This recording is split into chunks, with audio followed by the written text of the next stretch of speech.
그간의 법비들이 검찰을 중심으로 맹활약을 했는데 그랬었죠. 맞아요. 사실 제가 이제 법원이 뒤에 숨어 있는 게 늘 아쉬웠고 네. 그래서 처음 계엄 초반부터 내가 조이대가 진짜 나쁜 사람이라고 얘기했잖아요. 네, 맞아요. 근데 이걸 다 드러내줘서 한편으로 반갑기도 한데 너무 심각해 지금 이게 해놓은 짓거리가. 네. 이게 우리가 이제 평소에 사람도 사회를 사람의 몸에 비유를 하면 뭐 어떤 사회든 여러 문제가 있어요. 네. 어떤 사람이든 여러 문제가 있는 것처럼. 네. 근데 이 내란이라는 것은 일종의 열병 발작 이런 거잖아요. 네. 윤석열이 한밤중에 갑자기 비상계엄을 선포해서 내란의 밤이 생겼어요. 그날부터 발열이 시작됐던 거거든요. 네. 이 열이 오르락내리락 하면서 여러 번의 고비를 넘었어요. 네, 맞아요. 1차 내란이 작년 12월 3일 밤에 있었고 2차 내란이 이제 한덕수, 최상목 등등의 이 관료들의 난, 이 대행들의 난, 이게 2차 내란이 상당 기간 지속적으로 왔었고요. 네. 이제 세 번째 내란이 조이대의 난 또는 이제 법비들의 난, 이 뭐 도적비자, 그러니까 법을 잘 아는 도적대들의 난이죠. 이게 지금 3차 내란으로 온 거거든요. 그러니까 한 번 이 열병, 그러니까 내란이라는 이 발열을 동반한 이 병이 한번 나고 나니까 그전에는 우리가 인지하지 못하고 있던 증세들이 나타나는 거거든요. 그러니까 이게 실패한 친위 쿠데타였고 그다음에 진압하고 정리하는데 상당히 긴 기간이 걸렸고 그리고 그 과정에서 내란 잔당들 혹은 내란 일당들의 반격이 여러 차례 있었잖아요. 네. 그 과정에서 이 윤석열의 내란을 떠받치고 있었던 그 네트워크가 어디에 숨겨져 있었느냐 이런 것들이 다 드러나는 거예요. 그러니까 이 내란이라는 열병이 한번 지나가는 동안에 우리 몸에서 그동안에 우리가 징후를 뚜렷이 느끼지 못했으나 네. 우리 몸을 골병들게 만들고 있던 여러 요소들. 네. 후유증 같은 네, 건가? 그 고위 관료들, 아, 네. 법관들, 뭐 검사들은 그 전부터 이미 나타났고 그렇죠. 그다음에 군 장성들 뭐 등등해서 그다음에 뭐 민간 무슨 헌법 전문가, 형법 전문가, 로펌, 법률 회사들 이런 것까지 지금 한국 사회의 또아리를 틀고 있던 암적인 요소들이 다 드러나는 과정이에요. 이게. 사실 그 전에 한번 실패를 했거든요. 이회창이라는 경기고 서울법대 예, 그 서울대 내란과 그거를 중심으로 그래요. 이게 누구의 세상인지를 우리가 확실하게 확정짓겠다라는 시도를 했던 거예요. 그게 아슬아슬하게 실패하고 한이 맺혀 있었거든. 근데 윤석열을 통해서 그걸 이뤘다고 생각하고 이제 난동을 부리다가 유감없이 다 보여주고 한 방에서 무슨 명현 현상이라는 거 있잖아요. 뭐 약 먹고 나면 이렇게 쫙 올라오고 부드럽고 네, 그거 꼴 평생 담배 피운 사람이 담배 끊었을 때 금단 증상 금단. 이런 거 있거든. 네. 그러니까 지금 내란의 밤 이후에 이 한국 사회의 기득권 카르텔이 일종의 금단 증상을 느끼면서 네. 곳곳에서 발작하는 거야. 이게. 우리 몸에 어디에 어떤 병이 있는지를 대부분 다 알게 됐어요. 이제.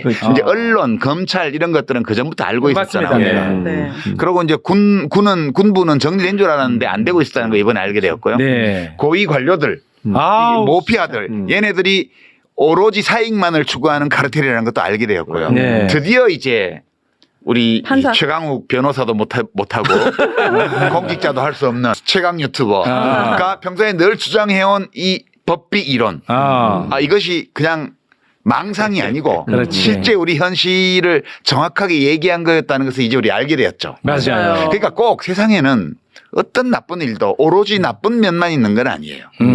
이제 큰 병에 걸려서 열이 한번 확 나면 우리 몸을 전부 정밀하게 진단하는 계기가 된다니까요. 너무 다행스러운 게 이게 드러나는 게 얘들이 막판에 몰렸다고 생각하니까 다급해서 너무 유치하고 저질스럽게 해버리니까 이걸 식별하기가 너무 쉬워. 지금 그때 이제 그 한 얘기 중에 내가 암이 원래 발병했던 환부가 있는데 거기 수술을 하면 다른 데서 막 암세포들이 증식해서 그걸 전이되었다 이렇게 보통 얘기를 하는데 네네네. 그게 전이된 게 아니고 원래 거기 있던 그러니까 암세포가 옮아간 게 아니고 거기도 원래 암세포가 있었다고요. 이 한 곳을 도려내니까 다른 것들이 골기한 거예요. 그래서 이 암에 대한 외과 수술이 그 우리가 고기 있는 암만 발견했을 따름이지 사이즈가 작은 암들 그러니까 10억 개 이상의 암세포가 돼야 뭉쳐져야 사진으로 잡히거든요. 그러니까 뭐 100만 개, 200만 개 정도로 증식한 암세포는 사진에 안 잡혀서 그걸 모르고 있는 거예요.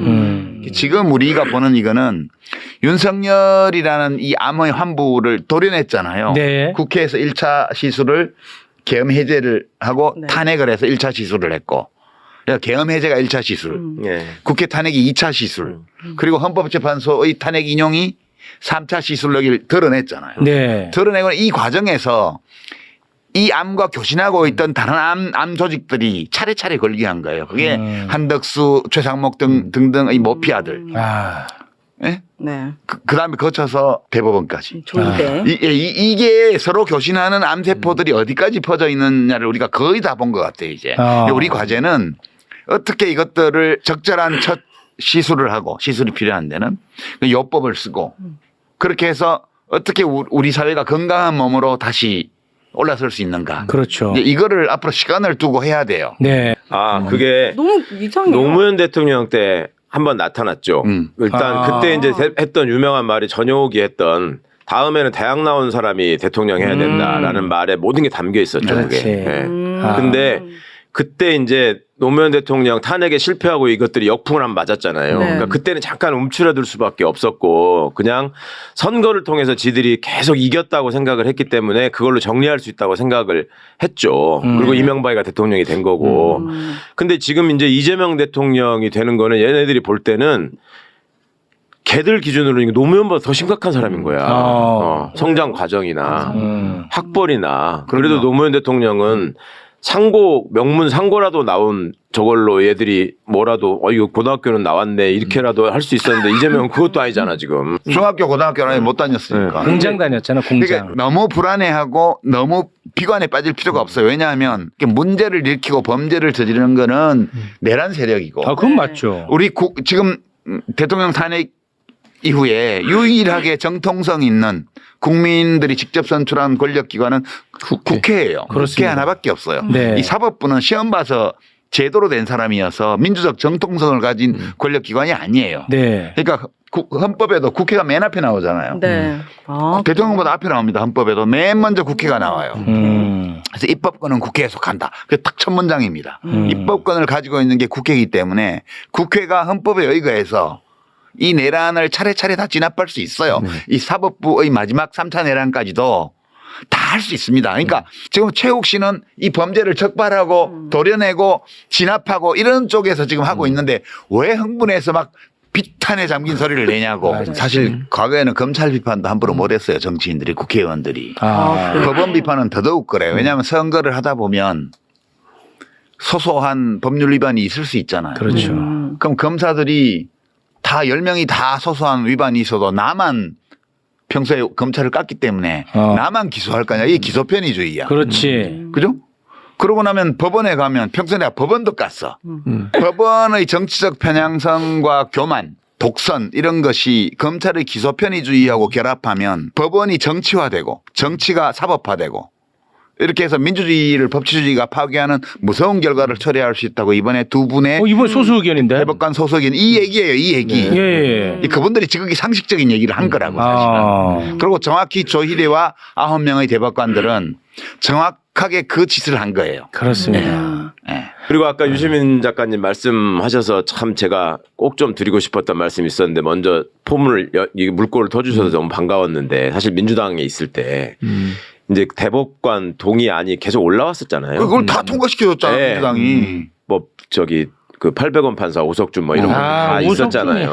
그러면 그때마다 내부에서 이거 확실하게 날려야 된다. 이런 사람들 시키면 안 된다. 그러면 앞으로도 이런 사람 또 보낸다. 그렇게 얘기할 때마다 그때는 이제 무슨 논리가 있었냐면 그래도 김명수 대법원장이 우리 정부에서 임명한 대법원장인데 그 사람이 제청한 사람이니까 김명수를 어느 정도 그걸 힘을 실어줘야지. 여기서 김명수가 안 그래도 임기 막판인데 오석준까지 날리면 김명수는 아무것도 못하고 이제 나간다. 그래서 그것도 있고 얘 날리면 더 못된 애 데리고 온다. 네, 뭐 그러니까 어차피 윤석열은 안 받아줄 거니까 예, 그렇게 이제 얘기를 많이 하면서 그리고 또 다른 한편으로는 아까 이제 유 작가님 말씀하신 것처럼 괜히 그렇게 얘기했다가 나 나중에 혹시 저기 하면 어떻게 하는 생각들이 분명히 있고 있어요. 그래서 위축되어 있었던 거야. 분명히 있고 근데 그 말을 자기라고는 얘기를 안 하고 이재명 대표 핑계를 냈어요. 이재명 대표 재판도 많은데 불리하다. 굳이 사법부를 자극할 필요가 있냐. 그러면 제가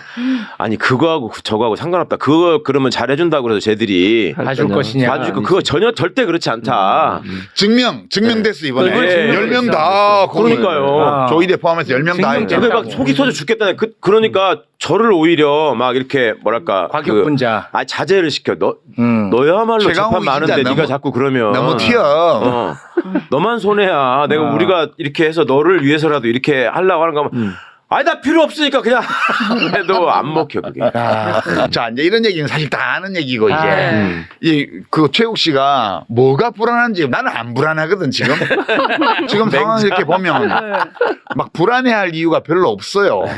다 잘 될 거야. 그러니까 뭐가 불안해 물어봐봐요. 그쪽에서 그렇게 하리라는 거는 지금 이미 대법원 판결이라든가 그렇죠. 그다음에 서울고법에서 하루 만에 집행관까지 네. 뭐 인편으로 인천지법이랑 서울 남부지법이랑 보냈잖아요. 대단하더라. 그거는 그쪽에서 하는 건데 우리가 대항 수단이 없으면 불안해져요. 근데 민주당과 국회가 이제 국회의 권한에 그 막을 수 있는 수단이 다 있고 그렇죠. 그다음에 민주당이 연대하는 여러 정당들과 함께 국회를 꽉 잡고 있어요. 네. 이게 3분의 2가 안 될 따름이지 과반으로 할 수 있는 거는 뭐든지 다 할 수 있어. 즉각적으로. 네. 그래서 이제 제가 하나하나 해볼게요. 그 이제 15일 날 지금 공판 일정이 잡혔잖아요. 네, 그렇습니다. 이제 저쪽의 목표는 그러니까 조희대의 목표는 네. 6월 2일까지 예. 이재명의 후보 자격을 박탈하는 형 확정.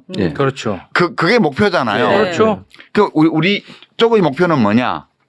어떤 재판도 이날 오늘 이후로 진행될 수 없도록 만드는 거예요. 그렇지. 이게 목표예요. 어떤 재판도 15일 파기환송심 네. 첫 공판 네. 그것이 안 열리게 만들어야 돼요. 그렇습니다. 네. 그날만 안 열리는 게 아니고 그 다른 재판들도 다 선거운동 기간에 다 연기되도록 만들고 네. 하여튼 6월 3일까지는 이재명 후보의 어떤 재판도 안 열리게 하는 근데 거예요. 가능하냐고요? 가능하죠. 어떻게요?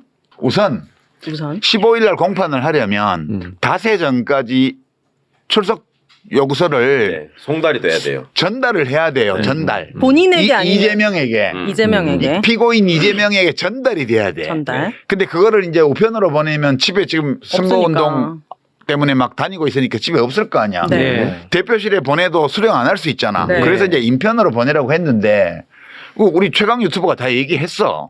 그 사람들은 인천지법 집행관은 인천지법 관할구역에서만 하는 거고 남부지법은 여의도가 있기 때문에 거기 한 건데 직장이 있어서 남부지법 집행관은 남부지법 관할구역에서만 하는 거야. 그죠? 그러니까 이재명 대표가 집에 안 가고 국회에 안 오면 되는 거야. 일단. 두 번째.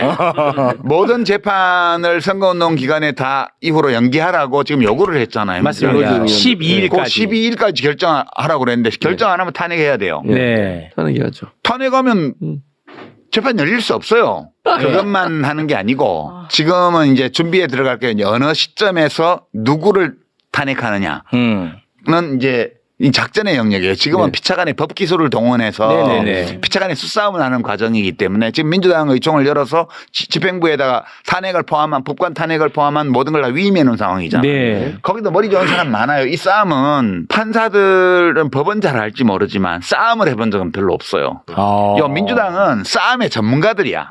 그러네. 예, 수많은 전투 경력을 지니고 있는 요 집단하고 이제 저 싸움을 업어로 하는 요 국회의원 집단하고 그냥 법복만 가지고 뭐 그냥 지 맘대로 하던 판사들하고 싸우면 누가 이길 것 같아. 그러니까 나는 그런가? 뭐 대법원장 하나만 먼저 탄핵하냐, 뭐 9명 포함해서 10명을 한꺼번에 탄핵하냐, 고법 부장판사 지금 이재권 부장판사 포함해서 배석판사 둘까지 그 대등재판부 합의부 거기 3명을 다 탄핵하냐, 이재권 혼자만 탄핵하냐 이런 복잡한 수싸움들이 있는데 어느 시점에서 탄핵하냐. 그거는 민주당이 맡기라고요. 알아서 해요. 우리 지금 나는 어떤 느낌이 드냐면 국제 축구 시합 하는데 월드컵 본선 가가지고 와씨 그거 패스를 왜 그렇게 해? 뭐 아니 그 슈팅을 깔아서 차야지 왜 위로 차냐고. 그럼 뭐라 그래? 축구 선수들이 야 네가 해, 네가. 그나마 지금. 그 정도면 다행인데 제가 보기에는 저는 이창호하고 조은현이 바둑 두고 있는데 왜 아마 그따도 왜 5분짜리가 그따도? 앉아가지고 초수를 저걸 저기다가 안 두고 이건데 그래? 거기 선수들이에요. 아, 그래요? 선수들한테 맡겨놔요. 나는 이제 우리 그때 나는 사실 좀 불안했어요. 네. 그 불안하다고 날짜가. 얘기를 했고 왜냐하면 네. 그냥 생각해봐요. 그냥 무죄로 해서 상고 기각할 거면 천천히 하지. 어차피 재판은 이재명 후보가 대통령 되면 중단되는데 그걸 뭐 서두를 이유가 한 개도 없잖아요. 그러니까 무죄로 털어주기 위해서 서두른다는 거는 상상할 수 하기 어려운 거였어요. 네. 근데 뭔가 이상하다 이거. 그래서 지기현과 아울러서 조희대 이름도 아침 저녁으로 불러야 할지 모르겠다. 그렇게 얘기를 했는데 네. 그렇지만 그 논거는 뭐냐면 다 상식적으로 생각한 거예요. 그렇죠. 법리적으로 상식적으로 볼 때 항소심 완전 무죄를 엎으려면 정밀한 법리 검토가 있어야 되기 때문에 이게 짧은 시간 안에 그걸 하기는 어렵다. 네. 고로 이렇게 일정을 빨리 잡았다는 것은 그냥 그게 상고 기각이다. 이게 상식적인 판단인데 그렇습니다. 그러니까 미친 자들의 미친 짓을 예측하지 못했다고 해가지고 상식과 법리에 의거해서 네. 그걸 예측했던 분들을 나이브하다고 말할 수는 없어요. 그렇죠. 그렇죠. 네. 그러니까 요 부위는 암세포가 없을 거라고 생각했는데 네. 거기 암세포가 터져 나온 거잖아. 맞습니다. 그러니까 우리가 오진했다. 싸움의 기술이 있느냐. 저는 이제 이 사법 관료 집단이 법원 관료 집단이 얼마나 취약한지를 보이는 징후가 벌써 드러나고 있다고 생각해요. 그 대표적인 예가 민주당이 법원 행정처장을 불러다 놓고 너 6만 페이지 다 읽었어? 12명이 다 읽었어? 이렇게 차분하게 물어보니까 네. 다 읽었다고 했잖아요. 그다음에 바로 로그 기록 내놔봐. 이렇게 갔잖아요. 그러면 이게 이제 국힘 같은 경우면 싸움을 해본 양아치 집단 같으면 내가 언제 그랬어? 내가 언제 스캔을 했다고 그랬지. 봤다고 일로 바꿨다고 그랬지. 내가 언제 봤다고 그랬어? 막 이렇게. 그게 싸움이거든. 아, 그게 싸움이야? 근데 여기서 뭐라 그러냐면 이제 바로 조선일보나 이런 것들을 통해서 흘리는 얘기가 맨 처음에 나온 제목이 뭐였습니까? 상고는 원래 다 안 보고 하는 거다. 이렇게 했다가 그게 이제 그러면 안 봤다는 자백이잖아. 이렇게 될 것 같으니까 그렇지. 또 제목이 바뀌어요. 상고심판 구조를 잘 모르고 정치적 공격을 하는 거다. 이런 식으로 말을 바꿨거든요. 네. 근데 그것도 익명의 관계자로 숨어서 했잖아요. 네. 그게 이미 불안하다는 거예요. 그렇죠. 이거에 긁혔다는 거예요. 원래 대법원은 말 안 해. 말할 필요가 없어. 자기들이 최고의 권한을 가지고 있는 최고 법원이기 때문에 우리는 뭐 이렇게 되는 놈들하고 말 섞고 이러는 사람들이 아니야. 그냥 꾹 다물고 가만히 있다가 그냥 판결하면 그만이야. 니들이 어쩔 건데. 이게 그런 걱정들을 하시잖아요. 조희대가 처음부터 이 날짜 다 헤아려 보고 6월 3일 전에 날릴 수 없을 것 같으면 왜 이걸 시작했겠냐. 맞아요. 이게 이제 가장 중요한 불안론의 근거예요. 그렇습니다. 조희대가 바보냐. 그렇지. 전략적으로 다 그게 법을 다 아는 애들인데. 바보야. 근데 바보야. 그거를 바보가 아니라고 전제하니까 얘기가 자꾸 안 풀리는 거야. 그다음부터. 그러니까 이제 불안감의 원인이 뭐냐 하면 불안감이라는 것은 상대가 나쁜 의도를 가지고 나를 공격해 올 때. 그러니까 지금은 이제 유권자 시민들의 투표권을 공격해 온 거잖아. 네. 그러니까 기호 1번 후보를 삭제해버림으로써 무투표 당선시키겠다는 거 아니야. 와, 심각하다. 이거잖아. 예. 그러니까 이제 시민들은 지금 나의 참정권, 나의 헌법상의 권리를 대법원한테 뺏기게 생겼기 때문에 네. 화도 나고 이거 못 찾아오면 어떡하지? 이거 완전히 네, 뺏기면 어떻게 하지? 불안하고. 일단은 항소심 재판부에서 무죄를 했기 때문에 시간이 더 걸리게 됐잖아. 지난번 항소심에서 유죄했으면 5월 1일 날 완전히 끝난 거예요. 끝났어. 5월 1일 날 아웃시켰으면 5월 1일부터 5월 11일까지 아직 열흘 기간이 남았잖아요. 네. 그럼 민주당에서 다른 후보를 냈어요. 그럼. 네. 그래도 대선은 또 이겨. 나는 그렇게 생각해요. 다행히 항소심 재판부에서 무죄를 했기 때문에 시간이 걸리는 거예요. 지금 문제는 속도전이거든. 그렇습니다. 속도전인데 그러면 조희대는 뭘 했냐 하면 원래 2심에서 유죄가 올라오면 5월 1일 날 보내려고 미리 준비한 거예요. 그런 것 같아요. 그럼 못 보냈네. 그렇죠. 무죄 와가지고. 네. 그럼 다시 보내야지. 그렇죠. 그 생각만 한 거예요. 그래갖고 빨리빨리 해가지고 단순하게. 후다닥 해가지고 유죄 선고를 한 거야. 했는데 지들이 어쩔 건데라고 했는데 어쩌고 있잖아 지금. 지금 다 탄핵당하게 생겼어. 이 국회가 감히 우리를 탄핵한다고 상상도 못했는데 헌법에 다 있는데 그 사람은 헌법을 잘 몰라. 헌법에 제적의원 과반수로 그냥 탄핵하게 돼 있다고. 그런 걸 겪어본 적이 없어. 겪어본 적이 없어. 상상한 적도 없어. 법을 개정해 가지고 자신들의 위상을 바꿔버릴 수 있다는 그렇지. 것도 상상한 적이 없어요. 이번에. 항상 봐줬기 때문에 사법부의 일은. 그러니까 지금까지 민주당은 우리 싸움의 기술이라는 영화 있었잖아. 거기 보면 이제 어떤 맨날 맞고 다니는 고등학생을 네. 어떤 옛날 쌈좀 해본 아저씨가 갈치잖아. 네네네. 백윤식 씨인가? 네. 갈치는데 배우가. 그거잖아. 맨날 폰만 잡고 이렇게 싸움만 하는 놈은 너 그러다가 좀 이따 피똥 싼다? 이렇게 하고 와라바시 딱 나무젓가락 딱 꺾어서 팍 찌르면 그냥 골로 가는 거야 이게. 그러니까 지금까지 국회에서는 대법원에 대해서 무기가 다 있는데도 이 무기를 한 번도 사용한 적이 없고 맞아. 맨날 빈손으로 말로 이렇게 투덜투덜만 해왔단 말이야. 네. 근데 저쪽에서 암수를 쓴 거잖아. 이게 지금 이 싸움의 양상은 서로 말로 다투는 또는 법으로 다투는 관계가 아니고 뭐 권한쟁의를 하거나 이게 아니고 네. 조희대와 9명의 대법관들이 법과 법률과 관행과 자기들 내규를 다 어기면서 그렇습니다. 이게 무협지에서도 서로 겨룰 때 초식이라고 그러잖아. 서로 정해진 초식이 있어. 근데 이걸 안 하고 암수를 쓰는 거잖아. 암수 반칙을 한 거라고. 주먹으로 이렇게 하기로 했는데 반칙을 갑자기 돌멩이로 쳤단 말이야. 그러니까 나무젓가락 꺾어서 찌르는 게 정당한 거야 이제는. 그렇습니다. 이제 국회 쪽에서 자기들이 가지고 있는 무기를 다 꺼내는 거야. 유시민 작가님 말씀에 좀 보태자면 조희대의 생각은 아까 말씀처럼 원래 항소심에서 유죄가 될 거라고 확신을 하고 있었던 것 같아요. 네. 그래서 그거 오면은 빨리 내가 정리해야지라고 하고 있다가 이게 안 되니까 이제 할 수 없이 내가 나서서 내 손에 피를 묻혀야겠네 여기까지는 생각한 것 같고 그리고 본인 생각할 때 내가 대법원장인데 그리고 전원합의체에서 이렇게 저렇게 말 들어보니까 압도적으로 이제 이게 될 것 같은데 그러면 내가 생중계로 국민들한테 이재명은 이러이러하게 거짓말을 한 나쁜 사람입니다라고 얘기를 하면 끝나는 대로 판이 확 뒤집힐 거라 생각이 들어요. 선거에 영향을 끼칠 것이다. 그렇지. 왜냐하면 내가 대법원장이니까. 그리고 자기가 그 안에서 한마디 하면 사람들이 이렇게 막 신용을 하거든. 그러니까 원래 윤석열이가 저 용산에 가서도 막무가내로 달린 게 지가 검찰총장 때 했던 짓을 그대로 하고 있는데 그게 안 먹히는 거라고 했잖아요. 그렇죠. 똑같아. 생각하는 수준이나 사고방식이나 이 틀이 조희대도 그 안에서만 쭉 이렇게 있었던 사람이고 네. 그러니까 조희대 입장에서는 아니 내가 처음 국민들 앞에 가서 이걸 얘기를 하면 이건 흔들린다. 이거 엎을 수 있다라고 생각한 거지. 개뿔 흔들려. 네. 아니 이재명 지지 여론은 더 강고해졌고 그렇습니다. 그다음에 여야 간에 지금 정당 간의 우열은 하나도 변화가 없어요. 네. 약간 일부 여론조사에서 변화가 있어 보이는 정당 지지율이 붙었다 이런 것들은 그 최종 경선에 여론조사 반을 썼기 때문에 그게 가동되어서 그냥 수치상 붙은 거예요. 이거는 붙을 수가 없는 거야 지금. 그러니까 여론은 오히려 더 이재명 후보에게 유리해졌고 민주당이. 그렇죠. 그다음에 국회는 무기고를 열어가지고 지금 무기를 다 꺼내와서 지금 장전하고 있는 거야. 일단 장전하고 탄창 끼우고 우리가 12일 날까지 니네 안 하면 이제 쳐들어갈 거야. 라고 지금 선포해 놓은 상태예요. 그렇습니다. 네, 그리고 지금까지 우리가 이걸 안 쓴 거는 니들을 존중해서 안 썼던 거야. 근데 니들이 반칙을 썼기 때문에 우리도 이걸 쓸 수밖에 없어. 라고 지금 통보를 해온 상황이에요. 그러니까 우열을 논하면 누가 우위에 있다? 국회가 우위에 있어요.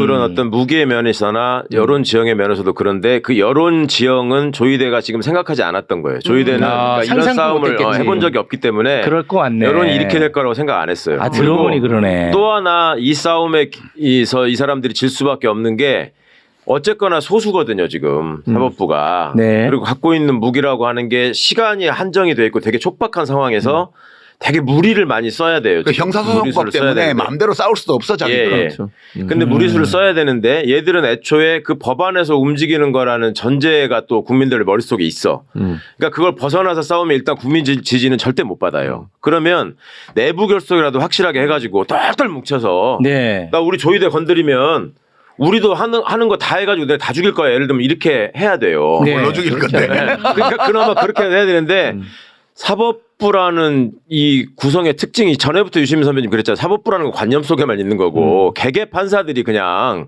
있는 거다 별개로 다 군집으로. 그러니까 그 내부에서 지금 나 조희대 때문에 판사 못하겠다고 생각하는 사람이 훨씬 많아. 대부분이에요. 그러니까 이게 내부 결집도 안 돼. 그러니까 이게 싸울 재간이 없는 거예요 지금. 이 얘기도 내가 작년부터 이제 그 내란 나고 나서 그 얘기 한번 했는데 자꾸 우리가 이제 불안감에 빠질 때는 어떤 생각을 할 때 빠지냐 하면 이 모든 것들을 뒤에서 내다보고 조종하고 컨트롤하는 어떤 빅브라더가 네. 있다. 예. 그래서 모든 것들이 이 업무에 입각해서 시나리오에 따라서 착착 진행되고 이러면 공포감에 살아. 이 윤석열의 내란부터 시작해 12월 3일 계엄의 밤부터 시작해서 지금까지 어느 쪽도 양 진영 모두가 그러니까 내란 세력이든 민주 세력이든 전체를 컨트롤하는 센터는 없어요. 모든 행위 주체들이 자기의 목표와 욕망과 자기가 가지고 있는 무기를 동원해서 각자 옳다고 믿는 방향으로 움직이고 있는 거거든. 그러니까 저쪽 조이대와 그 사법부의 뒤쪽에서 누가 움직이는 사람이 있을 수는 있어요. 뭐 어느 로펌에 뭐 예. S모 변호사가 어찐다 뭐 M모 변호사가 어찐다 이런 얘기들이 있는데 네네. 그 사람들이 움직일 수도 있어요. 근데 그 사람들이 이 모든 것들을 기획해서 뒤에서 컨트롤하는 존재일 수는 없어요. 그러니까 누구도 상황 전체를 장악하고 컨트롤하는 주체는 없다 지금. 없어요. 진영으로 나뉘어서 지금 대결 중인데 네. 가장 강력한 세력은 민주당이에요. 어. 법원이 민주당 국회의원들을 어떻게 할 방법이 없어 지금 당장 대선 때까지 남은 4주 동안. 네. 법원은 아주 소극적인 기관이에요. 검찰이 특히 형사법정은 검찰이 기소한 사건만 다루는 데라고요. 그렇죠. 그 국회의원들을 어떻게 할 방법이 없어요. 그러나 국회는 법관 누구나 다 이유가 있으면 다 탄핵할 수 있어요. 마음 딱 먹고 쓰기 시작하면 예, 불안해할 이유가 별로 없어요. 최욱 씨 질문이 대법관들은 독자적인 의견으로 9명 한 거냐? 네. 저 고등법원 이재권이는 왜 이러는 거냐? 네. 제 생각을 좀 말씀드리자면 저는 이 9명 중에서도 특히 그 두 분의 그 소수 의견에 대해서 반박하는 보충 의견을 낸 5명이 있었잖아요. 아, 그렇습니다. 네. 그 5명을 주목. 여기가 돌격대예요. 돌격대. 네.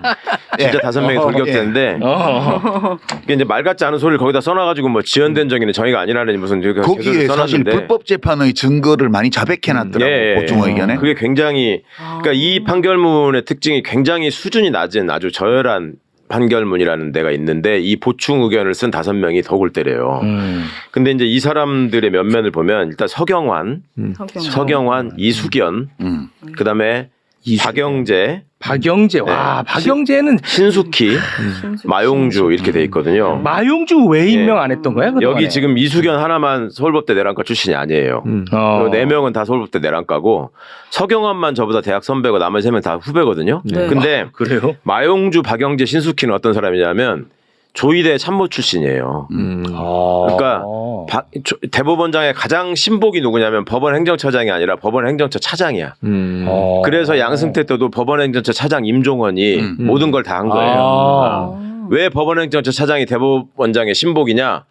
굳은 일을 대법원장의 의중에 있는 굳은 일을 다 맡아서 하고 나중에 대법관 시켜주는 자리야 그게. 원래 옛날부터. 근데 그 박영재가 법원 행정처 차장 출신이에요. 그 다음에 신숙희는 법원 행정처의 실장 출신인데 여기다가 여성 몫으로 한 명씩을 둔 자리에 가서 있었던 거예요.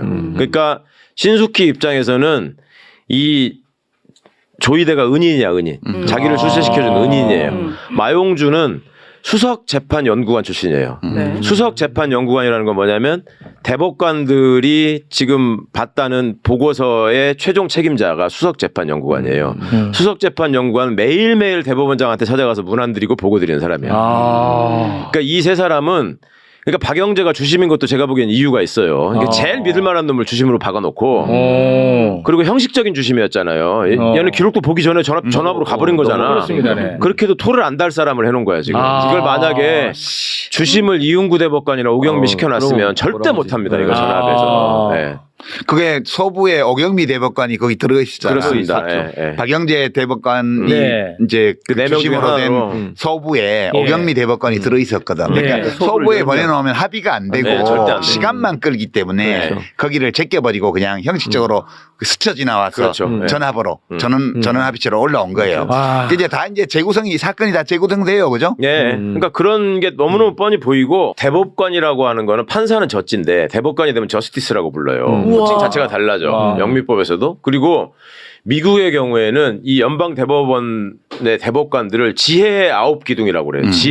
지혜로운 9기둥. 근데 이것들은 기둥이 아니고 그냥 쫄자들이야. 그러니까 지금 가장 쫄자들 3명을 내가 지금 먼저 말씀을 드린 거고 판사 출신들이 이런 얘기를 합니다. 그러니까 헌재에서는 이제 그 이번에 문영배 재판관이 퇴임하고 그런 얘기를 했잖아요. 이게 먼저 빨리 이 결론을 내린 사람들이 기다려줄 필요가 있었다. 네. 그리고 그걸 위해서 설득을 했다 이런 얘기를 하잖아요. 네.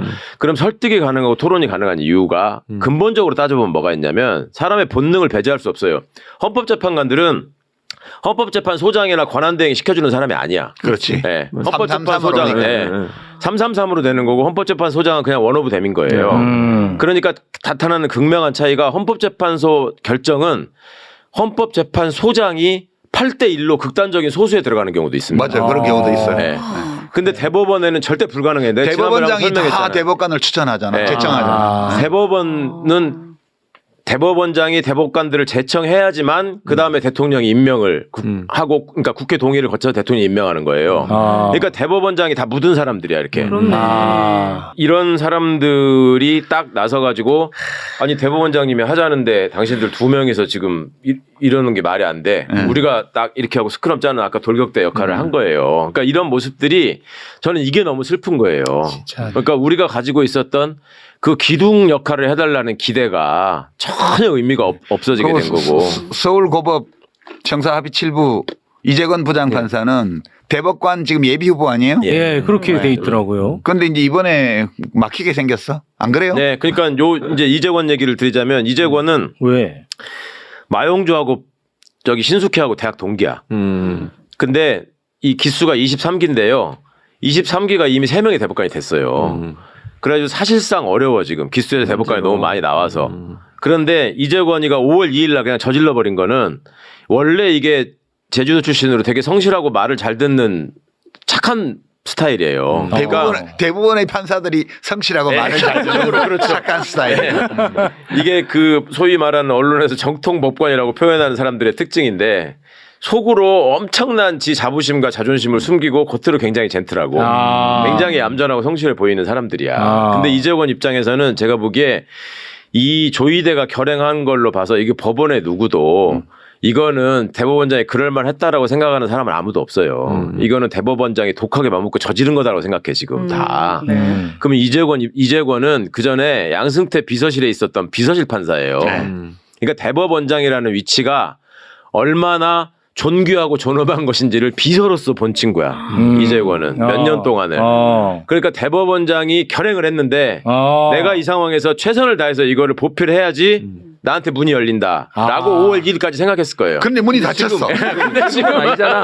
어떡하냐 이제. 지금 눈앞이 캄캄할 거야. 민주당이 못 이기는 척하고 이재권이가 물러날 수 있는 미끼를 지금 몇 개 마련해 두고 있어요. 아, 그래요? 네, 오늘 방송 나가는 수요일부터 이게 하나씩 투척이 될 거예요. 이제 그거만 보면 돼. 이게 던질 거야 하나씩. 그러니까 이재건 부장판사는 그러니까 법원 판사들이 고위급 판사들이 여론에서 이렇게 가족과 신상이 털리는 경험이 처음일 거예요. 이게 그냥 근데 어느 정치 세력이 하는 게 아니고 네티즌들이 찾아내가지고 과거 판결 다 파내고 그다음에 뭐 친인척 관계 뭐 동창 관계 무슨 결혼식 주례를 누가 받냐까지 다 파내고 있잖아. 뭐 아빠한테 주식을 다시 팔아서 뭐 70몇 억을 차액을 하고 와. 그리고 뭐 그런 캐비넷도 다 열고 있어 지금. 뭐 입건된 거 뭐 이런 거 석건 다 찾아내고 있잖아. 이런 상황을 겪어보지 않은 사람들이에요.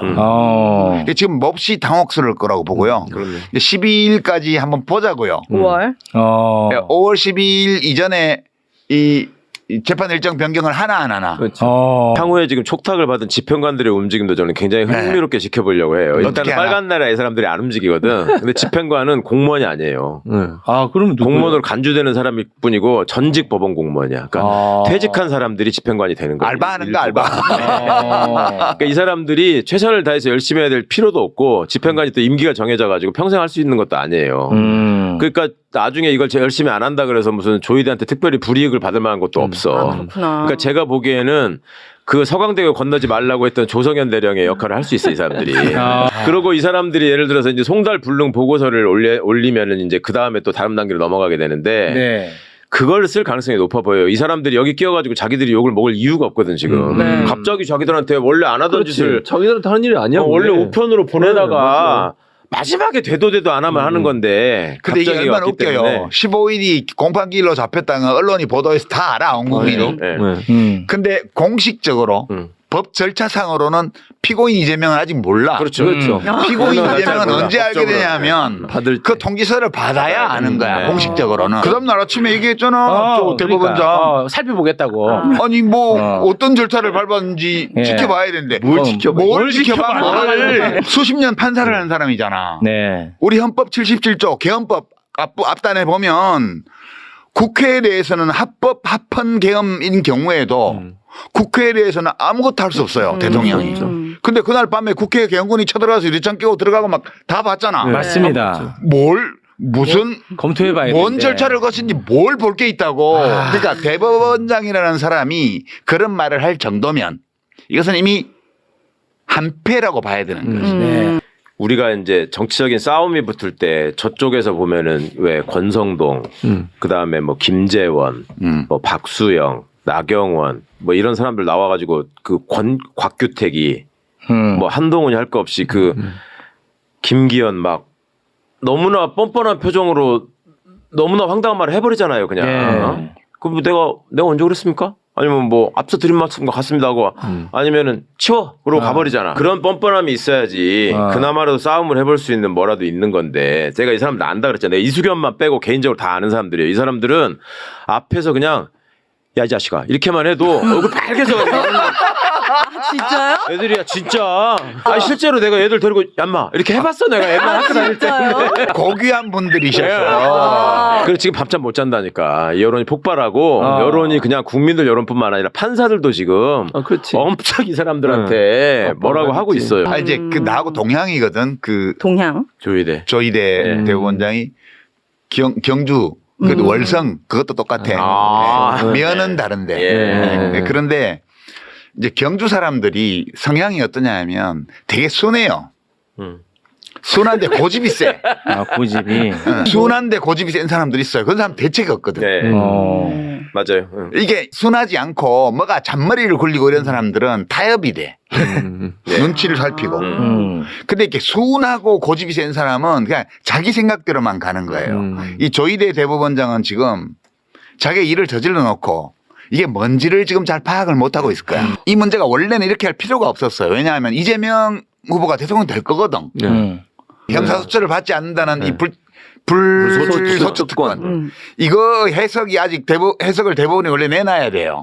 이게 이 상황이 벌어지면 우리는 재판을 할 거다 안 할 거다. 근데 안 내놓고 엉뚱하게 이재명 재판을 파기환송하는 걸 했잖아. 네.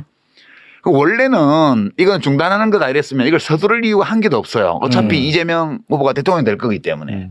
근데 이 지금까지 한 걸로 보면 대통령이 당선이 돼도 재판을 할 것 같아. 하려고 할 것 같아. 네. 그러면 이거는 결국은 권한쟁의 심판 청구해서 헌법재판소로 가야 돼. 그러면 그냥 그렇게 생각하겠지. 지들이 깝깝하면 우리 계속 재판을 하고 헌법재판소로 권한쟁의 신청하겠지. 이렇게 생각하겠지? 아니요. 이게 잘 들어봐요. 그 조희대 씨. 조희대 씨. 잘 들어보세요.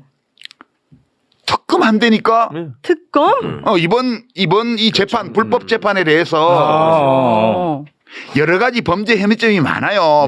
배당도 하기 전에 이미 재판 기록을 봤다든가. 그렇지.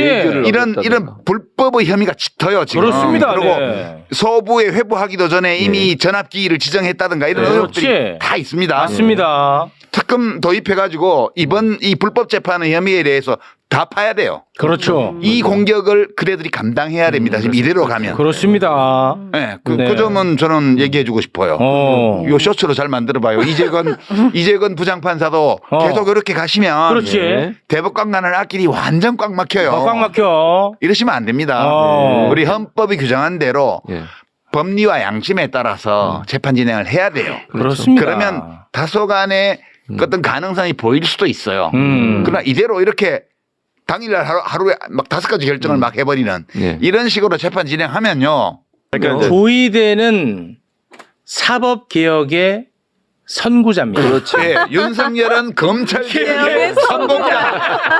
아니 더 어려운 게 그거예요. 대법관 숫자 늘리는 거 거하고 30명으로. 재판을 헌법소원 대상으로 삼는 맞아. 거 이거는 말도 못 꺼냈던 얘기예요. 조희대 네. 대법원장 대법원이 최고법원이라고 계속 뭐 법원행정처장도 얘기하는데 네. 이 탄핵 당하시면 헌법재판관들 앞에 가서 소명하셔야 돼요.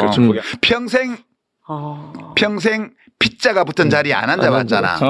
근데 피청구인. 피청구인이지. 예. 맞아요. 피청구인 자리에 앉아가지고 사실 심리도 받고요. 네, 신문을 봤죠. 의견 진술도 해야 되고요. 아, 이거 좋다. 한번 해보세요. 인생에 대해서 많은 걸 깨닫게 될 느끼게 거예요. 그러면 이런 문제가 생겼을 때 그 자기들보다 모르는 사람한테 얘기라도 듣고 전략을 짜야 될 거 아니에요. 그러면 네. 조희대가 목적 달성을 하려면 그 주변에서 이걸 도와줘야 될 사람이 있을 거 아니야. 네. 그쪽 네. 모여가지고 얘기해주고 전략 짜주고. 조언해 줄 사람. 기케야 그런 얘기 해줄 사람들 수준이 지금 뭐 얘기되고 있는 김앤장 변호사 뭐 이런 것들하고는 그건 쌈거리도 안 되고 예를 들면 뭐 김기현, 나경원, 권성도 이런 것들이 붙어야 돼요. 막 그렇고 지저분하게 싸우는 것들이. 근데 그거는 또 자기하고 좀 다르다고 생각했던 애들은 한계가. 그러니까 이게 자기 편이 없다니까 지금. 그러니까 이 싸움을 우리가 법원하고 그러니까 대법원하고 국회가 충돌하는 장면을 처음 봐요. 처음 보는 거예요. 처음. 그래서 이게 좀 당혹스럽고 이해가 잘 안 되는 측면이 있는데 이게 원래 민주주의 상권 분립 시스템에 내장되어 있는 상황이거든요. 아, 그렇죠. 한 번도 우리가 못 겪어봤기 때문에 당혹스러운 거예요. 예. 그 당혹스럽고 불안하기로 치면 우리보다 그들이 더 해요. 그러니까 더 불안하면 지는 거야. 불안감이 많이 떨어졌죠. 제가 불안감을 덜 가지는 이유는 만약 민주당이 경각심이 없고 헬렐레 있고 이러면 제가 불안할 것 같아요. 저는 사실은 뭐 국힘당이 어떻게 한다, 뭐 대법원이 어떻게 한다 이거는 불안하지 않은데 민주당이 어떻게 하는지를 보면서 그게 믿음이 덜 갈 때는 많이 불안해지거든요. 그러니까 지금 되게 믿음직합니다.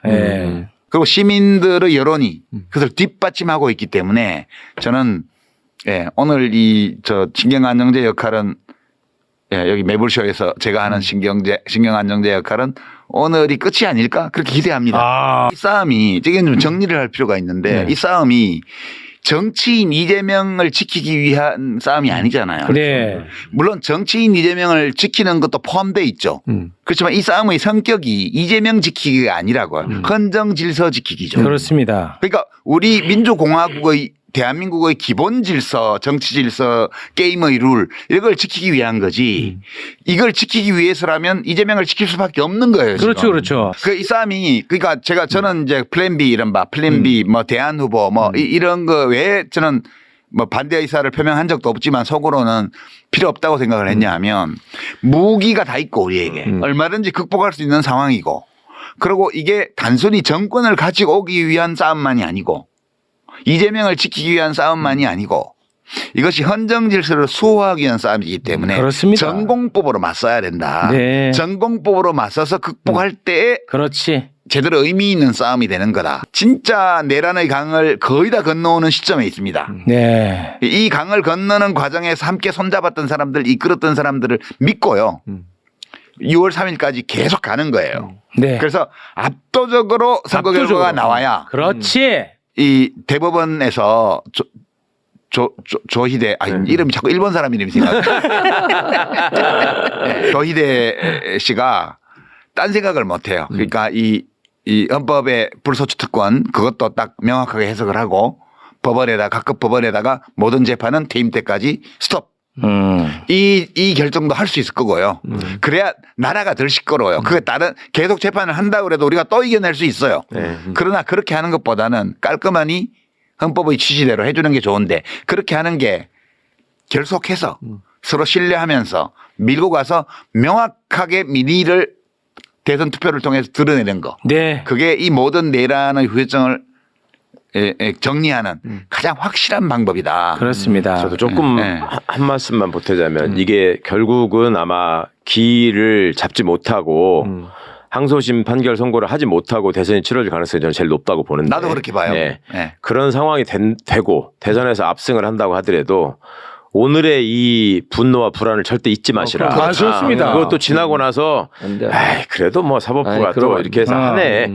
절대 아닙니다. 예, 절대 아니야. 절대 그러지 마시고 예, 꼭 이 이름들 네. 잊지 않으셨으면. 예, 이제는 뭐 지체 없이 뭘 하라 이렇게 헌법과 법률에 되어 있는 대통령이 막 넉 달씩 안 하는 이런 일은 절대 없죠. 전혀. 이게. 전혀. Take me to the magic of the moment on a glory night where the children of tomorrow dream away in the wind of change.